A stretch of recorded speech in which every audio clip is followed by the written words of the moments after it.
O som era inconfundível. Uma força da natureza. Aretha Franklin, a rainha do soul. Uma voz que exorcizava demônios e reescrevia a alma americana. Mas por trás do trono dourado jazia um abismo. Um segredo doloroso que moldou cada nota e cada decisão reclusa de sua vida. Esta não é apenas a história de como ela cantou. É a história de por que ela teve que cantar.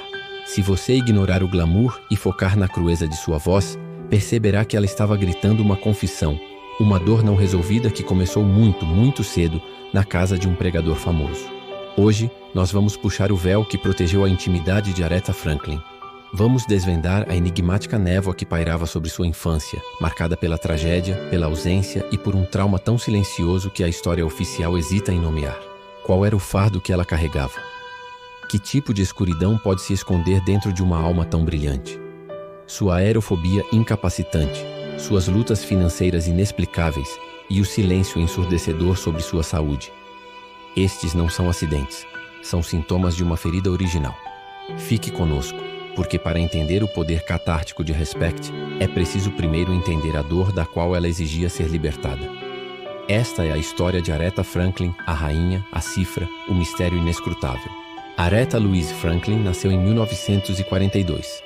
Seu pai, Celie Franklin, era o homem da voz de $1 milhão, um pastor batista magnético e notoriamente mulherengo. A casa era um epicentro cultural, mas desprovida de estabilidade familiar.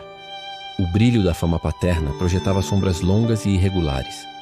A primeira grande fissura veio quando sua mãe, Barbara Seegers Franklin, deixou a família quando Aretha tinha 6 anos. A separação foi um abandono que nunca cicatrizou. A morte de Bárbara em 1952 deixou Aretha órfã de proteção.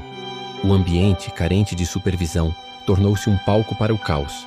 O choque veio aos 12 anos, quando Aretha deu à luz seu primeiro filho, Clarence. Aos 14 veio Edward.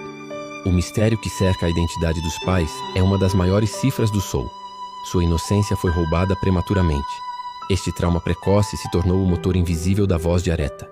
O palco foi seu refúgio e a música, sua única forma de gritar sobre a dor da menina-mãe, silenciando as perguntas que ninguém ousava fazer.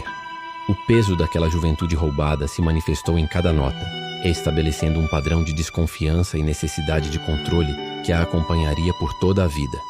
Em 1960, ela se rebelou, trocando o gospel pela música secular, mudando-se para Nova York e assinando com a Columbia Records. Os anos seguintes foram um período de fracasso comercial, onde os produtores tentaram engessar sua alma em um jazz polido.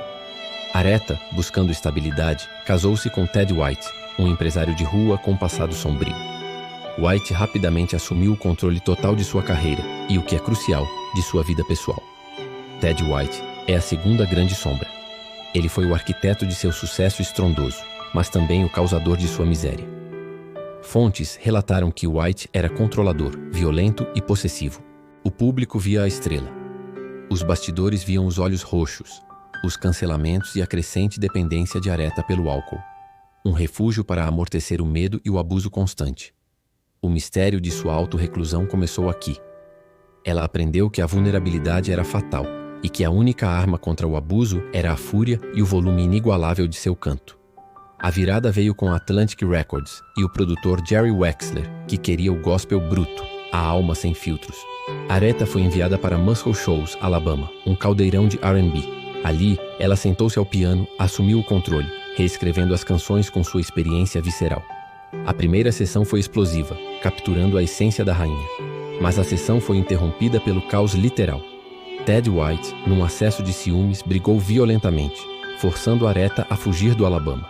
Apesar do tumulto, Wexler tinha a fita.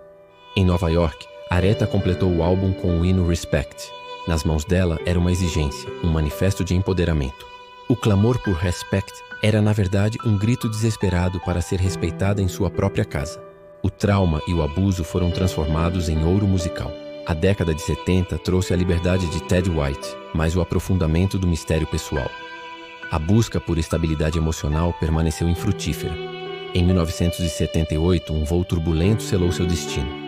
Aretha Franklin jurou nunca mais voar. Para a rainha do soul, a aerofobia por mais de 30 anos era uma sentença de confinamento geográfico.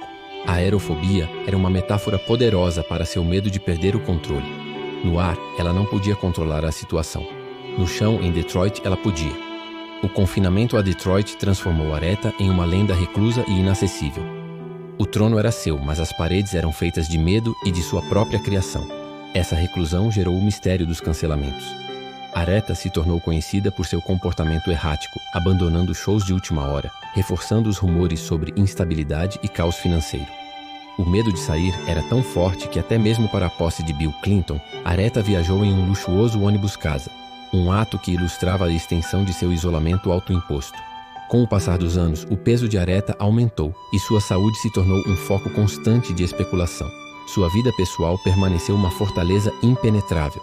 Em 2010, ela foi submetida a uma cirurgia por problemas abdominais não revelados. Era o câncer, a verdade que ela se recusava a nomear. A rainha negou veementemente os rumores, dando declarações vagas. O mistério em torno de sua enfermidade era proposital, um sigilo desesperado para manter sua dignidade. O sigilo era uma tentativa final de controlar a narrativa de seu sofrimento. Ela se recusava a ser definida por sua fragilidade física. O mistério persistia. O que realmente estava corroendo Aretha por dentro? A doença física ou o peso acumulado de uma vida inteira de segredos e o medo constante de ser controlada? Em 2017, Aretha fez uma de suas últimas grandes performances, já visivelmente frágil. Ela anunciou que iria diminuir o ritmo, um eufemismo para a batalha final contra o câncer de pâncreas. Em 2018, após sua última aparição pública, ela se recolheu para sua casa em Detroit. Em agosto, o mundo foi notificado. Aretha havia entrado em cuidados paliativos. Em 16 de agosto de 2018, Aretha Franklin morreu aos 76 anos. Mas a rainha do soul não podia partir sem um último e chocante mistério. Aretha Franklin, uma das artistas mais ricas do mundo, com uma fortuna estimada em 80 milhões de dólares, morreu intestada, sem um testamento formalmente legalizado. A revelação chocou a todos. O caos levou a uma batalha judicial brutal entre seus filhos, provando que o medo de Aretha do descontrole total era justificado, manifestando-se até mesmo após sua morte. O grande mistério veio em 2019. 3 testamentos manuscritos foram descobertos. O mais recente, datado de 2014, estava escondido debaixo das almofadas do sofá, dentro de um caderno espiral. A ironia final. Por que esconder o documento mais importante para a segurança financeira de sua família no local mais aleatório e não o legalizar? É o retrato de uma vida de controle no palco e desordem nos bastidores. Aretha Franklin foi uma força que usou a música como um escudo. O trauma da infância, o abuso, o medo de voar, o testamento caótico. Todos são sintomas da mesma ferida original. A dor que a tornou a rainha do soul era um fardo que ela jamais conseguiu se livrar. E aqui fica a pergunta: qual dos segredos não revelados de Aretha Franklin você acha que mais moldou a sua arte? Deixe sua resposta nos comentários. Inscreva-se agora no canal Histórias de Tirar o Fôlego e ative o sininho para não perder histórias reais e enigmáticas, porque o soul mais profundo sempre esconde uma cifra.